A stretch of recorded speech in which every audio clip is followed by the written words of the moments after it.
Good evening. If you live near Mason or traveled to Kings Island, you've experienced a traffic mess on I-71. Some city and county leaders say they found a solution that not only tackles congestion, but also brings jobs to the area. So why can't they get it done? The I-Team's Hagit Lamore has been investigating. She joins us now live in Mason. Hagit? Well, anyone who travels out here knows traffic can be a bear. That is why the city and county want to make improvements to the Western Row interchange off I-71. They say not only would help reduce that gridlock, but it also would office park worth thousands of jobs. So what's the problem? They face a powerful, politically connected opponent who could help keep these plans just that, pieces of paper.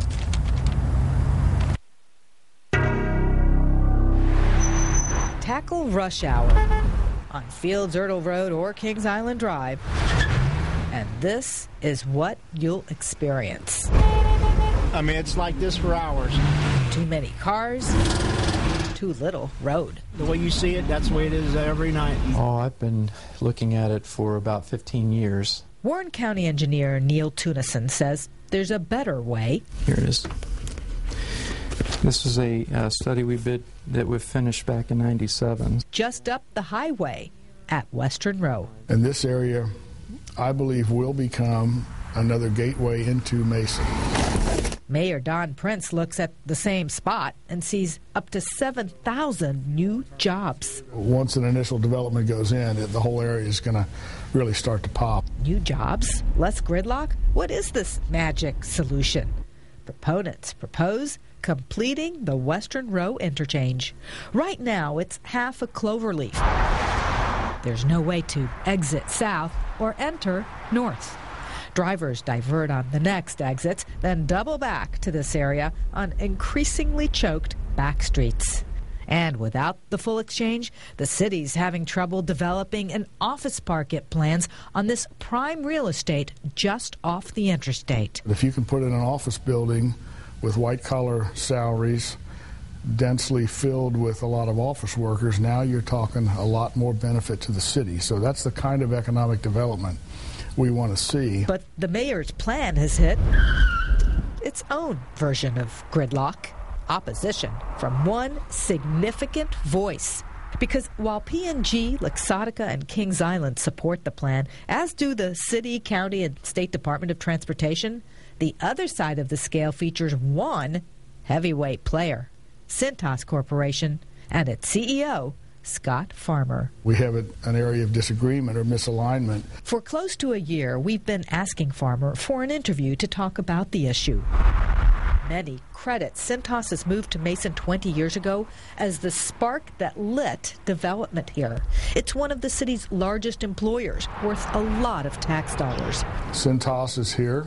But the city, county, and state have been studying plans for Western Row almost as long as Cintas has been here. We found report after report. Farmer declined our requests, but sent us an email saying the proposed interchange would either eliminate or significantly disrupt access to our corporate complex, as well as property intended for future expansion and development. Does it seem like a big impact to you? Well, to me, it doesn't. The engineer in charge of the plan says the county already eliminated 2 of 5 options, and of the 3 left, this one seems most cost-effective and least disruptive. Cintas is up in this corner right here. The plan would take a narrow strip of Cintas land, less than an acre long, encroaching briefly on a Cintas road that could be rebuilt at taxpayer expense slightly west. While Farmer told the mayor in this letter a little more than a year ago that the plans could negatively impact Cintas' view, landscaping, pond, and fountain, this option seems to defy those fears. I really expect that the property impact would be minimal to Cintas' property with the options that are being studied by the state. Mayor Prince also defies Farmer's interpretation of promises made to Cintas before it moved here. In that same letter, Farmer said back in '89, our leadership made it clear to leaders in Mason and Warren County that Cintas had very serious concerns about a full interchange at Western Row Road. There's a difference of opinion there on the memories going back. and that's unfortunate.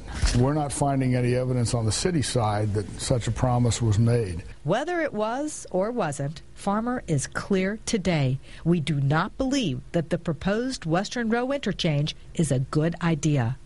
And when Farmer talks, politicians listen. A public records request reveals that Farmer and his family have been major contributors through the years to election campaigns for county officials, state legislators, Ohio Supreme Court justices, and the top officers of the state, including recently elected Governor John Kasich. In your experience, how much does politics play into where the roads get built?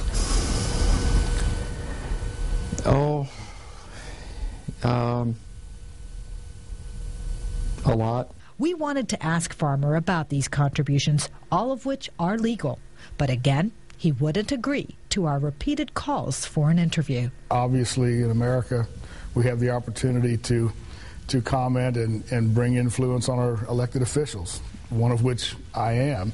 And I have certainly felt Mr. Farmer's influence, and I'm sure other elected officials have as well. For now, the county's still studying those last three options, but no money's been allocated to build any ramps. There's got to be an easier way to get home. No matter how drivers may feel about any option, but the status quo. Seems to me it would help a lot.